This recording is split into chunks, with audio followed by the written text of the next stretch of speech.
G'day everyone, welcome back to another video on the channel. In today's video, I'm going to be going over my early predictions for the 2024 AFL season. I always like to do these on the channel around December of each year. Now, of course, the actual predictions, or my official predictions I do every March, will be quite different, but I always like to do these types of videos just to give my 2 cents. I'll give my early 2 cents on how I think next season could pan out. Feel free to leave a like and subscribe if you do go on to enjoy today's video. Just going to be doing a ladder prediction as I feel that's pretty much relevant at this point of time. And yeah, let's get into it. Season 2024 for sure will be a belter, let's hope. There's been a lot of thoughts that's been racing around my mind really since the end of the grand final until now.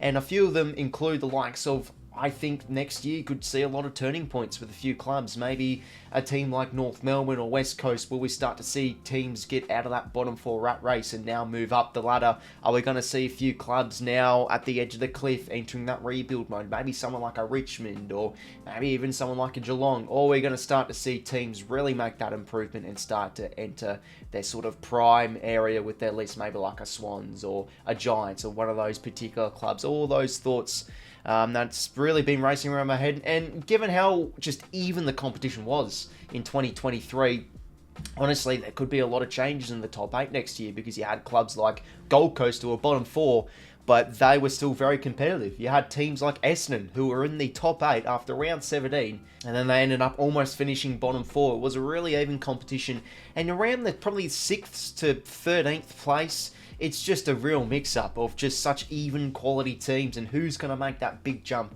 into 2024. Who knows, but here are my early thoughts, and I've got a ladder prediction right here, raring to go. So we'll go, of course, from 18th to 1st.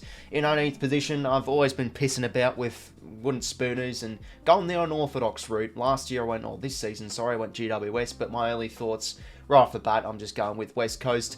I always have said with the Eagles that they're a very successful club in general, and they're not usually down the bottom of the ladder for long, but I just think next year they're still probably going to be around that area, given that they still need to really improve their list. They still need to get a bit of exposure and experience in those young players, and the retirees have lost a lot of games of experience too, so that will definitely hurt them. But yeah, next year could be still probably a better year, hopefully, than this year. Maybe a few more wins, maybe a few more competitive performances, and we'll start to see a few of their young guns really link up nicely. 𝐼𝐻𝐿𝐼𝐻𝐿 really loved his year. Noel Long, same with him. Ginbey as well. How highly read go with his first season, but just as a whole, I think West Coast will be the wooden spooners for 2024. 17th position, another vanilla selection, going with North Melbourne. Now, I've seen a lot of supporters bullish on the Kangas to get a few more wins next year and push up the ladder. I could see that in a way, because if you look at the positive signs of 2023 for North Melbourne, they were in a lot of games, but it was just the losing culture, or lack of winning culture they had. They had a lot of poor second halves, and they finished off games really poorly. So honestly, they could have won a lot more games in 2023, but just when you look at the negatives, yes, though, their young crop again looks more exciting with what they've been able to do in the off-season, but they've lost almost 1,500 games of experience. I still look at their defence, and that's a worrying sign. Griffin Logue, the ACL injury, is not going to be back till probably mid-year.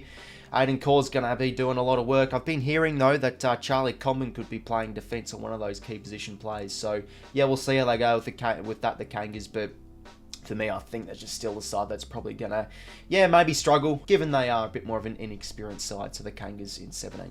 In 16th position, I'm going with the Richmond Tigers. The writing was on the wall for their 2023 season. They are now starting to enter into that rebuild period. Still got some talented players, but I look at their young crop, a lack of exposure, a lack of experience. They had 𝐓𝐡𝐞 out with a long-term injury. How will he go next year? But yeah, just a lot of inexperience with a lot of their young core plays. Their draft surprised me. I thought they would pick up a few more plays. Maybe they rate next year's draft instead. They brought over 𝐓𝐡𝐞 as well from Hawthorn. Maybe probably that Jack Riewoldt type of replacement. But I just see the Tigers as still a competitive team that can, definitely have the capabilities of pushing up into mid-table and having a crack for finals. But what did I say about this year? It was such an even competition, and the range from 6th to 14th is just, it's such a cluster, but I just think Richmond, with the lack of youth and, you know, a lot of those retirees they did lose across in 2023, I think they will be a bottom side in 2024, but still competitive. And of course, the first year coach of 𝘍𝐸𝐻𝐸 might take a while for him to rebuild and rejig this side. But on a more positive note for the Tigers, a fully fit Tom Lynch, maybe watch out for him. He could be a smoky to get back up in the Coleman medal race. But just as a whole, I've got the Tigers in 16th. 15th place to round up the bottom four, I'm going with the Fremantle Dockers with my early call here. Now, before I talk about them and justify my reasonings, I think Freo are a sneaky chance to climb up back into the 8 for next year.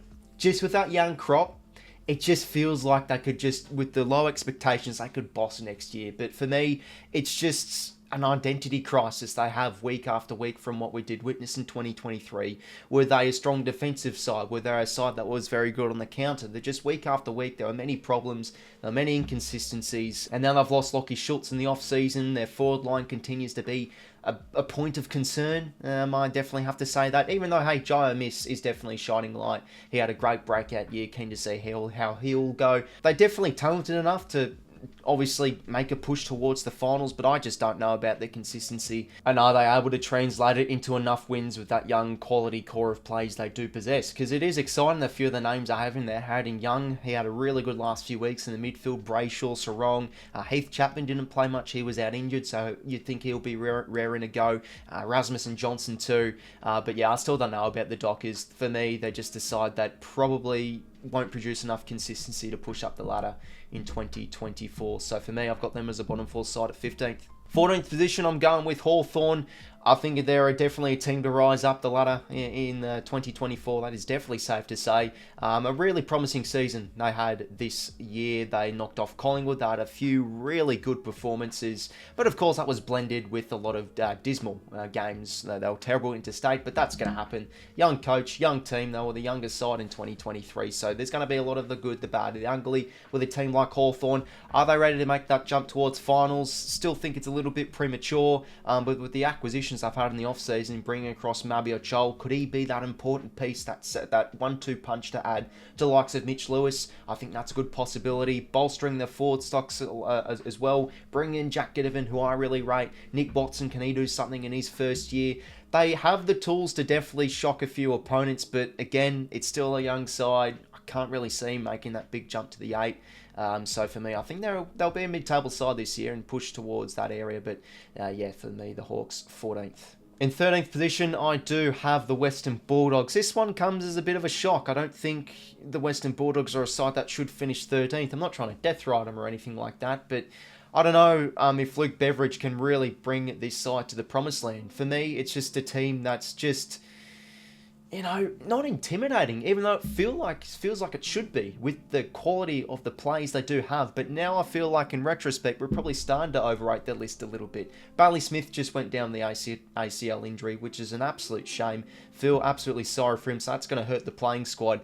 But yeah, it's a team filled with good quality plays in some areas, but then the gap between their role plays is really bad, and it was evident in their 2023 campaign. Defensively, they possess so many issues. How will Nick Coffield go? I mean, could he be that prime interceptor for the Doggies in 2024? Again, definitely have the talent to make the 8, but I just got them as just another underachieving side in 2024. They just don't feel like that intimidating side that's really gonna shake the competition and move back up into the top 4. So for me, I think they're going to have a disappointing season, and it could be the end of Luke Beveridge. So the Doggies in 13th. In 12th position, I'm going with the Essendon Bombers. I'm probably one of the fewer people that are bullish on Essendon heading into next year. I think they're a sneaky chance for the top 8 because, look, we always fall into the trap of the off-seasons here and there, especially when it comes to Essendon. They've won the off-season again, but geez, I like the acquisitions they've had. Bringing across Xavier Dersma to add a bit of that flair along the wings.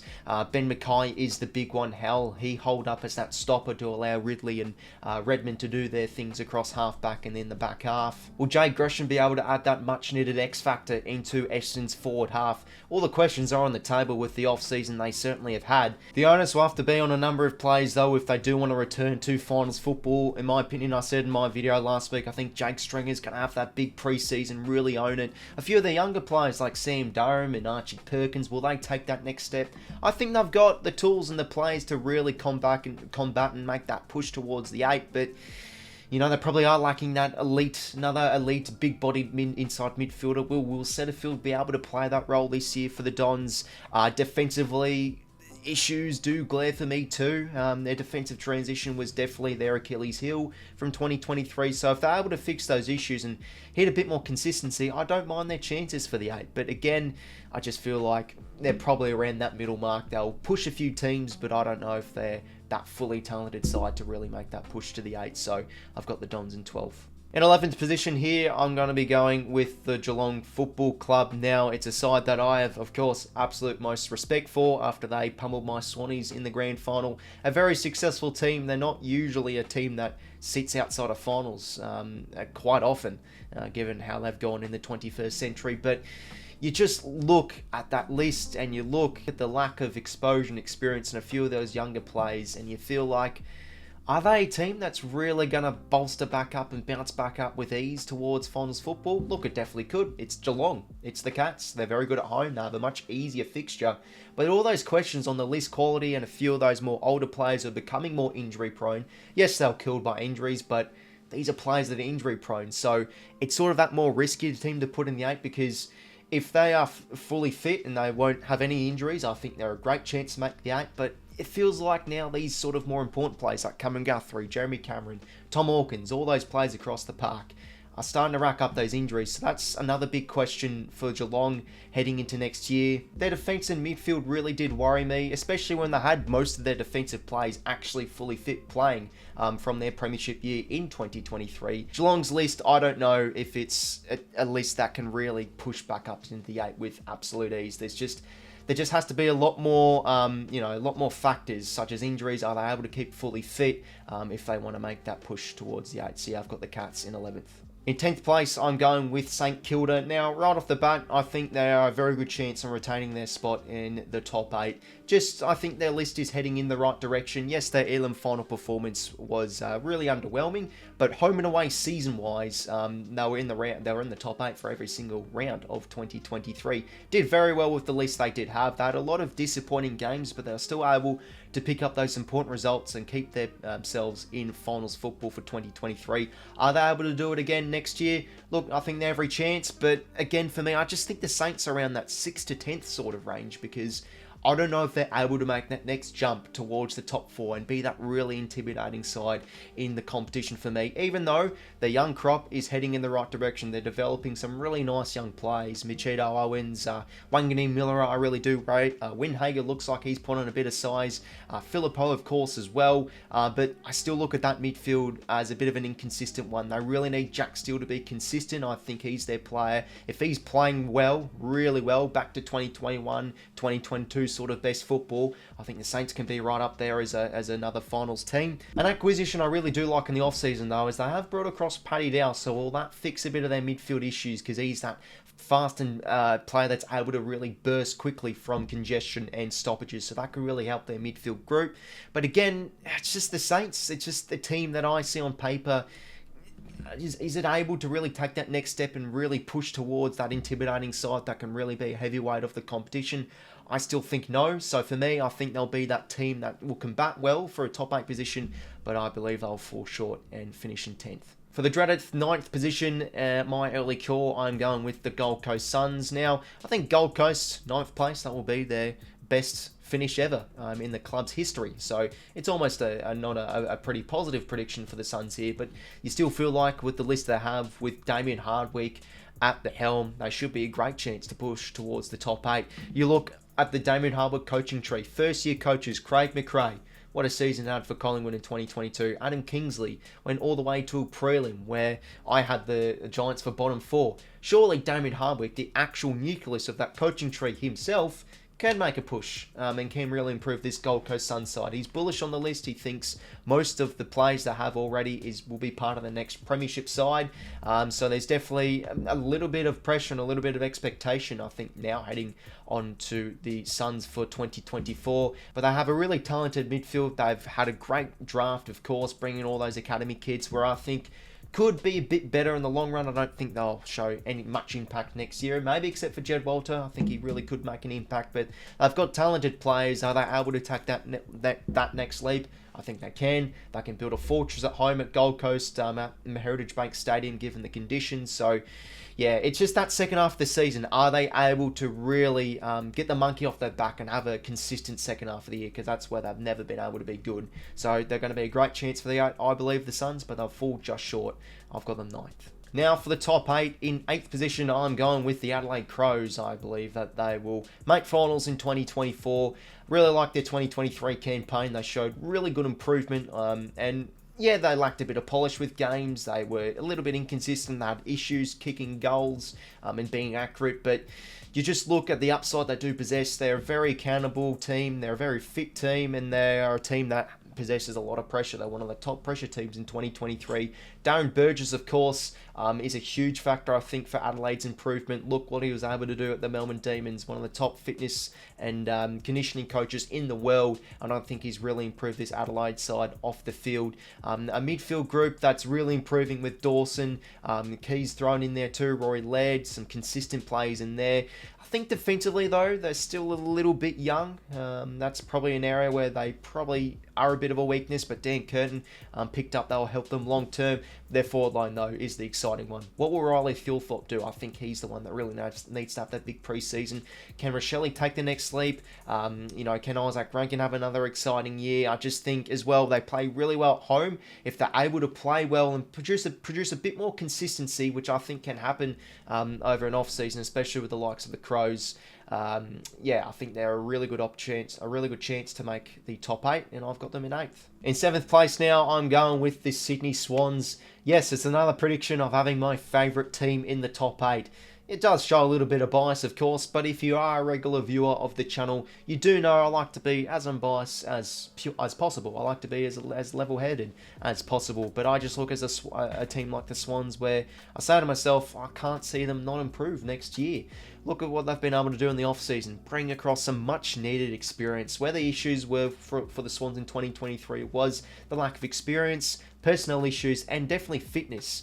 After their 2022 Grand Final series, of course, they did have a much shorter preseason. So now with that much longer preseason, that's going to rejuvenate the players, I do feel. And an exciting young crop of players they do possess as well. So the questions are they able to take that next step? But the off-season acquisitions is the standout on why I think Sydney can improve. Tal Adams will really help out their midfield grunt. Their inside footy game was really inconsistent and quite disappointing again in 2023, reflected on their terrible Grand Final performance back in 2022.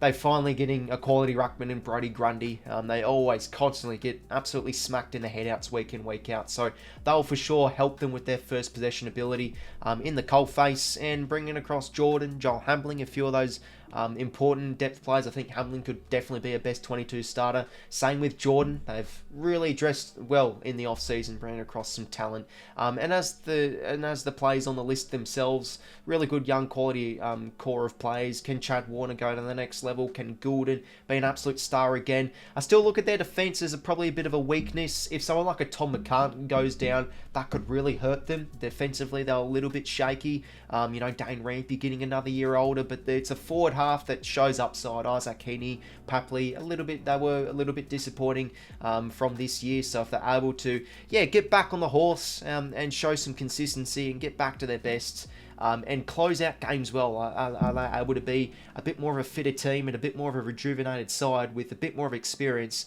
I think they're a great chance for the top 4, but then again, I still question their consistency and probably their midfield. So I've got the Swans in 7th. In 6th place now, I'm going with the Carlton Football Club. What a run they had in 2023, pushing all the way to a prelim final, and it was a crazy year. It was probably the most entertaining and the most lopsided season for any club in 2023. They were looking like they were going to sack Michael Voss. It was after that Essendon game where it was probably their absolute low point, and just the season or the second half of the year they had to climb back up was a remarkable one. And now we look at 2024. Are they able to make that push to the top 4 in terms of the home and away season? I think they're every chance. They're an experienced team. They've got quality players, especially their spine. That's where it really does stand out for me. And the big improvement on their list is now they're starting to get that important factor of the role players really playing well, because usually Carlton is a side where they've got quality players and then the gap between that and their role players is a significant one. But it was much more of just a galvanised group from what we were able to see in 2023 for the Blues. So yeah, I think they'll be right up there in the race for top 4. I still probably question their depth if important players like 𝐓𝐡𝐞 or Walsh goes down. They did lose Paddy down, but it's still a midfield group that just is a really good one on paper. If they're able to continue that stoppage dominance, their back half, their defensively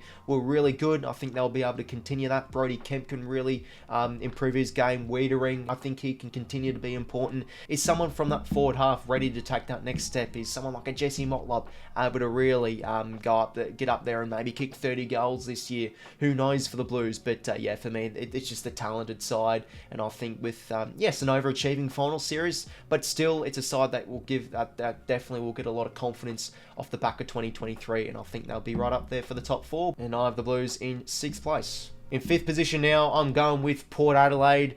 After a disappointing 2023 finals series, there is a lot of people having them sliding down, even a lot of people have them outside the 8, which definitely could happen, but it's just a side that's so strong in the home and away season. So for me, I can't really see it. And I've loved what they've been able to do in the off-season. It was definitely evident from that final series. Defensively, they're just so out of shape.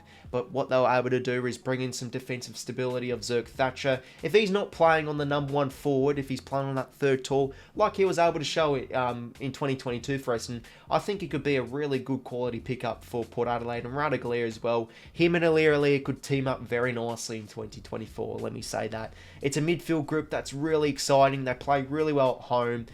They finished 3rd last year without a good quality ruckman. They've been able to address that as well, bringing across not only Solder but Jordan Sweet, so there'll be some good competition for that ruck position, and their forward line is exciting too. Willie Rioli had a great 2023 campaign. Can he improve on that? And JDOD, let's remember he had that ACL injury, so he comes back in the side and could really combat for a position in the 22 and really boss it alongside the likes of Charlie Dixon, who could slow down a bit, and Todd Marshall, of course, as well. Across the whole 2020s, they've always been a good home and away season side. They're really consistent. They play well at home. It's a talented team. I think there'll be another good chance to push into the top 4 for 2024, and I've got them sitting just outside in 5th. For the top 4 now, in 4th place, I'm kicking it off with the GWS Giants. I think it was evident what we were able to see from their finals performance in their second half of the year. They're just looking like a top 4 quality side at this time from the early predictions heading into next year. It's a side that is just so quality across every facet of the ground. Defensively, as a back 6, they work so well together with good depth as well with the likes of Nick Haynes.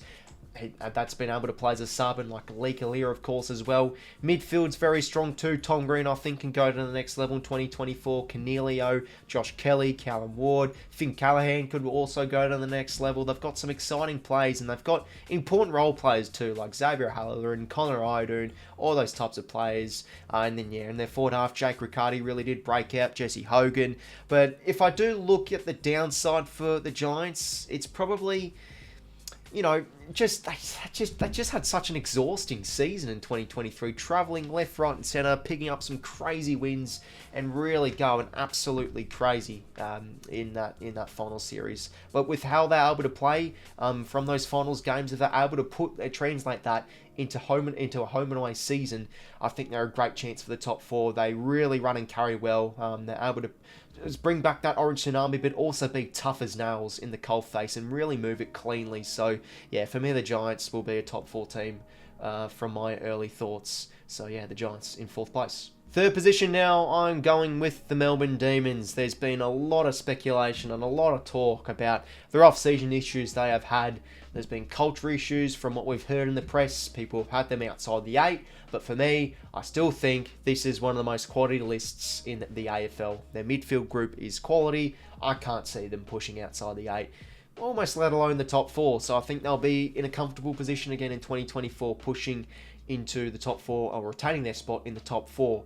But if we do look at their downside, I think their depth has taken a bit of a hit. They've lost James Jordan, they've lost Brodie Grundy. So if a player like Max Gawn goes down, they really could be screwed. If someone like Oliver goes down again, that could hurt them. But it's just a quality team, and it's just a list still in their prime. Defensively, they're very good. They've brought across Shane McAdam, which could really help their stocks. Could we see some early firepower in the early careers and the first-year plays from the likes of Tholstrup or Caleb Windsor across the wing? Can maybe someone like a, look at the midfield, Tom Sparrow, a player I really rate. Can he take that next step? So yeah, it's just a team full of quality. Again, the depth probably could hurt them, and mentally it could hurt them as well. Going out in straight sets again, so they could slide down, but it's just a team that boasts a lot of talent on their list, a list that's in their prime as well, so I can't see the D's really dropping out at all, so I've got Melbourne in third. A very good home and away season side, of course, as well. In second place now, I'm going for the Pies. What a season they had in 2023, the Premiers. Looking at that final series in retrospect, it felt like they probably should have won it, or should have won it in a more convincing fashion, but they were just such close margins. So a lot of people will look at that and feel like they could slide a bit, but yeah, I can't really see it much heading into 2024. Just such a balanced team with quality plays. Nick Daicos, or the Daicos brothers, I should say. Defensively, they were very good too. McStay, though, is a big out, though. I think without McStay, I don't think they were able to win that prelim final against the Giants. So that could really hurt them. So probably someone like an Ash Johnson really does need to lift, but it's still a team that it's just works so well together. I think mentally they're always up and about with a great coach. The synergy is always high up there. So for me, I think the Pies will be another damaging team in 2024, so I've got them in second. And to round out the early predictions for 2024, in first place, I'm going with the Brisbane Lions. After their grand final, which was a very gallant performance, I just see this is a team that's hungry, and I think they can bounce back next year in 2024 and absolutely own it. They did not lose a game at the Gabba in 2023. I think they'll continue that. A team that's just probably now entering the prime of their list with a lot of the quality players across everywhere around the ground. Will Ashcroft really did hurt them, and probably he was the defining factor with his absence on probably the difference between them winning the flag or not. But I just see them heading into next year as a team that's hungry, that's ready to push back, to bounce back, and really be a force in 2024. Such a great team to watch, especially when they play at home on the attack. Defensively, they really did improve, so I think they'll bank off that in 2023 and be a dominant side heading into next year. So the minor premiers, I think, will be the Lions. So over on there are my early predictions for 2024. That's what the ladder is looking like. A lot of questionable calls, leaving the teams like the Cats and the Saints out, and I have only made one change in terms of the difference between who's in the 8 and who's out of the 8 compared from the 2023 ladder, which, you know, probably won't be like that at all heading into next year, because there's always at least 2 or 3 teams that make the jump into the 8 and 3 that do fall out, and there's usually a team that's outside the 8 that makes the push into the top 4, but these are just my early thoughts. So I think pretty much I'd have to say almost definitely that a few teams will be shifting around in a couple of months' time, and these are just my early 2 cents on how I think the ladder could shape out for 2024. Feel free to leave a like and subscribe if you did go on to enjoy today's video. That would be heavily appreciated.